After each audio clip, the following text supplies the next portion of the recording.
இந்த வீடியோவின் உள்ளடக்கம் மிகவும் கவனமாக பார்க்க வேண்டியவர்கள் இஸ்லாமிய விசுவாசிகள் ஆவார்கள். இது மிகவும் தீவிரமான உள்ளடக்கமாகும். நிகழ்வு என்னவென்றால் 2024 பாகிஸ்தானில் அஹ்மதியா என்று சொல்லப்படும் ஒரு சமூகம் உள்ளது. இவர்களின் சரியான மக்கள் தொகை கணக்கெடுப்பை கூட பாகிஸ்தான் அரசாங்கம் எடுத்ததில்லை. சிலர் சொல்கிறார்கள் இவர்கள் 15 லட்சம், சிலர் சொல்கிறார்கள் இவர்கள் 20 லட்சம், சிலர் சொல்கிறார்கள் 4 மில்லியன். ஆனால் அதிகாரப்பூர்வ அறிக்கை என்று சொன்னால் இவர்கள் தோராயமாக 18 லட்சம் பேர் உள்ளனர் என்று கூறப்படுகிறது. அதாவது பாகிஸ்தான் அரசாங்கத்தின் அறிக்கை. ஆனால் அதைவிட அதிகமானோர் உள்ளனர். அப்போது 2024 இவர்களின் 40 மசூதிகள் பாகிஸ்தானில் உள்ள சுன்னி தீவிரவாதிகளால் தாக்கப்பட்டு அழிக்கப்பட்டன. 40க்கும் மேற்பட்ட மசூதிகள். இப்போது இதனுடன் தொடர்புடைய நிகழ்வை சொல்லலாம். இது ரம்ஜான் மாதத்தில் மட்டுமே நோன்பு எடுப்பதற்கும் நமாஸ் தொழுவதற்கும் இந்த சுன்னி பிரிவினர் அவர்களை அனுமதிப்பதில்லை. அவர்கள் சொல்வது என்னவென்றால் இவர்கள் இஸ்லாம் பின்பற்றுபவர்கள் அல்ல, அதனால இவர்கள் இஸ்லாத்தின் முறையில் வழிபாடுகளை செய்தால் அதை தடுப்போம் என்று கூறுகிறார்கள். சிந்தித்து பாருங்கள், என்ன தவறு? அவர்கள் என்ன சொல்கிறார்கள்? அவர்கள் இஸ்லாம் விசுவாசிகள். பாகிஸ்தானின் அரசாங்கம் முன்பு ஒரு சட்டத்தை கொண்டு வந்தது. அஹ்மதியா விசுவாசிகள் இஸ்லாம் பின்பற்றுபவர்கள் அல்ல, அவர்கள் இஸ்லாத்திற்கு வெளியே உள்ளவர்கள், அவர்கள் சிறுபான்மையினர். அப்போது அவர்கள் இஸ்லாமும் அல்ல, அவர்கள் கிறிஸ்தவர்களும் அல்ல, அவர்கள் இந்துக்களும் அல்ல. அஹ்மதியா என்று சொல்லப்படுவது ஒரு தனி சமூகம். அதுதான் பாகிஸ்தான் அரசாங்கம் சொல்வது.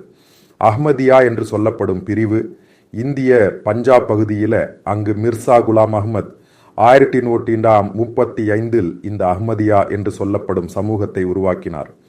அதுவும் இஸ்லாமிய விசுவாசத்தில, அதாவது நபி முகம்மதை ஒப்புக்கொண்டு அவரை நபியாக கருதியே அஹ்மதியா சமூகம் உருவாக்கப்பட்டது. அந்த விசுவாசத்தில்தான் அவர்கள் செல்கிறார்கள். ஆனால் இந்தியா பாகிஸ்தான் பிரிவினை நேரத்தில் வரலாறு தெரிந்து கொள்ளுங்கள். நீங்கள் இந்தியாவில் இருந்த அஹ்மதியா சமூகத்தினர் பெரும்பாலும் இந்தியாவிலேயே இருந்தனர். ஏனெனில் பாகிஸ்தானில் அங்கு அவ்வளவு இல்லை. அதாவது டெல்லியுடன் இணைந்த பகுதியில் இருந்தது இந்த அஹ்மதியா சமூகம். அதாவது டெல்லியுடன் இணைந்த பழைய பஞ்சாப் என்று சொன்னால் ஹரியானாவும் அடங்கும். அப்பொழுது அங்குதான் இவர்கள் வாழ்ந்து கொண்டிருந்தனர். அப்பொழுது அங்கு இருந்தவர்கள் அனைவரும் பிரிவினை காலத்தில் முஸ்லிம்கள் என்று சொல்லி இவர்கள் பஞ்சாபுக்கு சென்றனர், இங்கு சென்றனர், பாகிஸ்தானுக்கு சென்றனர். அப்போது அவர்கள் எங்கே குடியேறினர்? லாகூர், கராச்சி அந்த பகுதியில் இவர்கள் குடியேறினர். ஆரம்ப காலங்களில் எந்த பிரச்சனையும் இல்லை. பின்னர் இஸ்லாமிய தீவிரம் அதிகரித்தது. ஏனெனில் பாகிஸ்தான் இஸ்லாமிய நாடாக மாறிய பின்னர், அங்குள்ள இராணுவ ஆட்சியாளர்கள் அதை அறிவித்த பின்னர் இவர்களை இஸ்லாம் பின்பற்றுபவர்களாக ஏற்றுக்கொண்டனர். இதில் எத்தனை பேர் கொல்லப்பட்டனர் என்று பாகிஸ்தான் கூட சொல்லவில்லை. ஆனால் மிகவும் அதிகமாக துன்புறுத்தப்படுபவர்கள் இந்த அஹ்மதியா சமூகம். இதை சொல்ல வேண்டிய காரணம், நான் எனது ஒரு நண்பரை தற்செயலாக பாகிஸ்தானில் அழைத்தேன். அவர் அங்குள்ள ஃப்ரைடே டைம்ஸ் என்று சொல்லப்படும் பத்திரிகையின் ஒரு மூத்த நிர்வாக ஆசிரியர், மிகவும் அனுபவம் வாய்ந்த பத்திரிகையாளர். அப்பொழுது நாங்கள் இப்படி பேசிய நேரத்தில் அவர் சொன்ன ஒரு நிகழ்வு உள்ளது. அதாவது கராச்சியில் அவர் 2 நாட்களுக்கு முன்பு ஒரு வேலையாக சென்ற நேரத்தில் அங்கு இந்த தீவிர சுன்னி இஸ்லாமிய விசுவாசிகள் கூடியிருந்தனர்.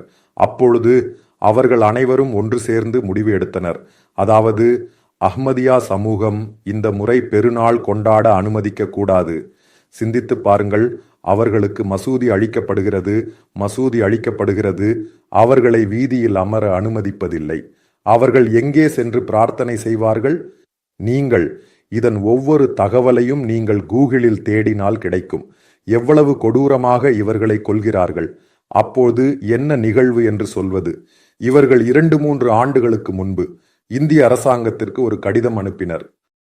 அப்போது அவர்கள் சொல்வது என்னவென்றால், அவர்கள் அங்கு வாழ அனுமதிக்கப்படுவது, அவர்கள் முஸ்லிம்கள் அல்ல, பாகிஸ்தானியர்கள் என்று கூட அவர்கள் ஏற்றுக்கொள்வதில்லை. அதனால அவர்கள் இந்தியாவுக்கு திரும்பி வர வேண்டும். பழைய இந்திய நாடு, இந்தியாதான் அவர்களின் நாடு. சிந்தித்து பாருங்கள், இந்தியாவில் இருந்து அஹ்மதியா சமூகத்தை முஸ்லிம்கள் என்று இந்தியா கருதுகிறது. அது இந்தியா என்று சொன்னால் நாட்டின் நம்பகத்தன்மை நீங்கள் புரிந்து கொள்ளுங்கள். ஏனெனில் இந்தியா அனைவரையும் உள்ளடக்கியவர்கள். இன்றும் இந்தியாவில் உள்ள பல அஹ்மதியாக்களும் மிகவும் குறைவானோர் மட்டுமே உள்ளனர். அவர்கள் இப்போதும் ஜல்சா என்று சொல்லப்படும் ஒரு நிகழ்ச்சியை நடத்துகிறார்கள். இது ஒவ்வொரு ஆண்டும் நடைபெறுகிறது. அவர்கள் ஒன்று கூடுவதற்கு இந்திய அரசாங்கமே உதவி செய்கிறது. இந்த நிகழ்ச்சிக்கு நிதி அளிப்பதும் அரசாங்கமே. ஏனெனில் அவர்களால் பொருளாதார ரீதியாக இந்த நிகழ்ச்சியை நடத்த முடியாது. அவர்கள் பிரார்த்தனை செய்ய வேண்டும், அதை செய்ய வேண்டும். இந்தியாவில் அவர்களின் மசூதிகளும் உள்ளன. இங்கு ஒரு முக்கியமான விஷயம் புரிந்து கொள்ள வேண்டும். இந்தியா என்று சொல்லப்படும் மகா நாடும் மிகவும் கொடூரமான பாகிஸ்தான் என்று சொல்லப்படும் நாடும் இடையே உள்ள வித்தியாசம். பாகிஸ்தான் ஒரு மத நாடு, இஸ்லாமிய மத நாடு, இஸ்லாமிய தீவிர நாடு.